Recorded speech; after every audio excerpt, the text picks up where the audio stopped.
So Max, we're here at Oak and Olive's offices. Can you tell us a little bit more about what you do and Oak and Olive? Yeah, so I'm Max Chilton. I'm the CEO of Oak and Olive Homes. We're based here in Surrey. Our offices here are at Brookwood, right opposite the station. There's some nice history to this building. It was a hotel over 100 years ago, then a pub for a very, very long time. And then it was a solicitor's office, but it didn't look anything like this. So we spent nearly a year renovating it.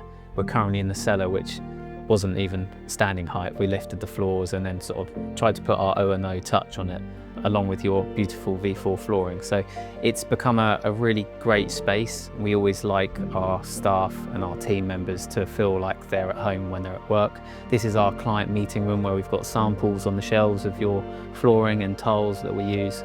And it's just a really great space for entertaining. We've got a big boardroom next door. It's over split levels, and then upstairs we've got over 10 employees with their own nice desks, clean working environment.